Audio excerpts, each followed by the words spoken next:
Video में हम frame shift mutation की बात कर रहे हैं।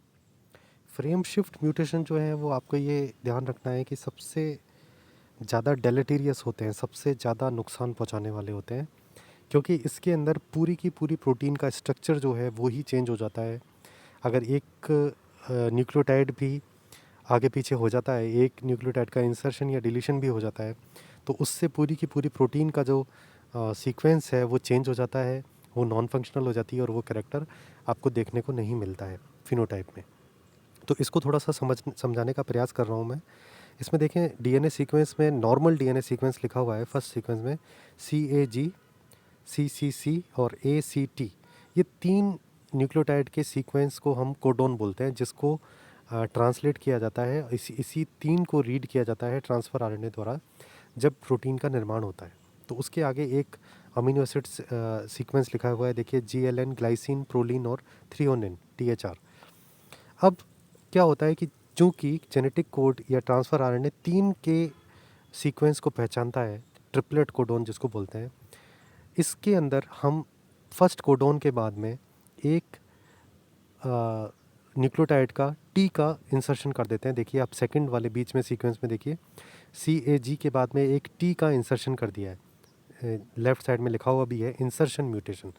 तो इंसर्शन म्यूटेशन में अब हमने पहले वाले को हटाया नहीं है, सिर्फ पहले वाले की जगह एक एक्स्ट्रा न्यूक्लियोटाइड का इंसर्शन कर दिया है। तो अब क्या होगा, CAG की रीडिंग होगी, फिर नॉर्मल में था CCC, उसकी जगह अब रीडिंग हो रही है TCC की।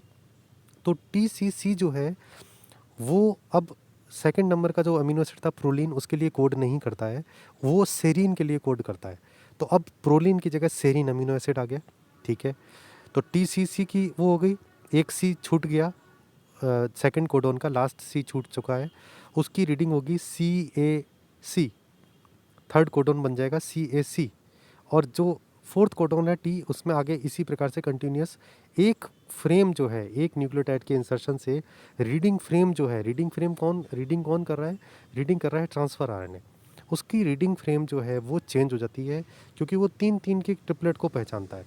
तो एक डाल देंगे या एक को आप निकाल देंगे, तब भी कोडोन का जो सीक्वेंस का जो मीनिंग है, एक्चुअल जो मीनिंग है, वो बदल जाएगा। तो सेकंड वाले में देखिए, दूसरे नंबर का कोडोन सेरीन को कोड कर रहा है, CAC जो है अब जो एबनॉर्मल तीसरे नंबर का कोडोन बना है, वो हिस्टिडीन के लिए कोड कर रहा है।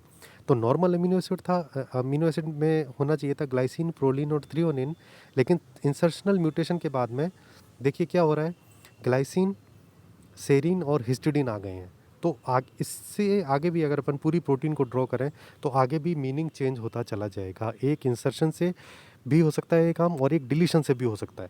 अब देखिए आप, थर्ड जो है वो फ्रेम शिफ्ट से हमने दूसरे म्यूटेशन का अंतर बताया है कि कौन से म्यूटेशन ऐसे हैं जो फ्रेम शिफ्ट नहीं हो सकते हैं। अगर हम 3 का अंदर इंसर्शन कर दें, 3 न्यूक्लियोटाइड का इंसर्शन हो जाए, तो सिर्फ एक अमीनो एसिड पे फ़र्क पड़ेगा, एक नया आ जाएगा बस। देखिए आप थर्ड में नीचे की तरफ देखिए, ग्लाइसिन दिया हुआ है, फिनाइल एलेनिन आ गया है, PHE जिसको बताया गया है।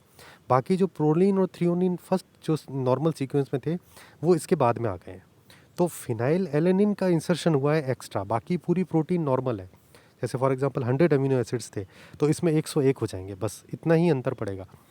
और अगर ये स्ट्रक्चर जो है, एक फिनाइल एलेनिन अगर प्रोटीन की स्ट्रक्चर को लार्जली अफेक्ट नहीं कर रहा है, तो प्रोटीन फंक्शनल ही रहेगी। ये नॉन फ्रेम शिफ्ट म्यूटेशन है।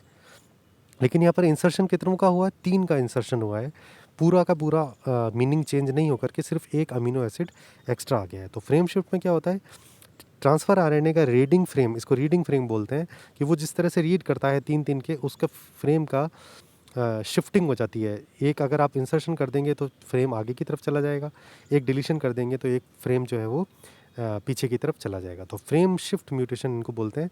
काफ़ी डेलेटीरियस होते हैं ये, और 100% जो प्रोटीन जो बनती है वो नॉन फंक्शनल होती है। Thank you.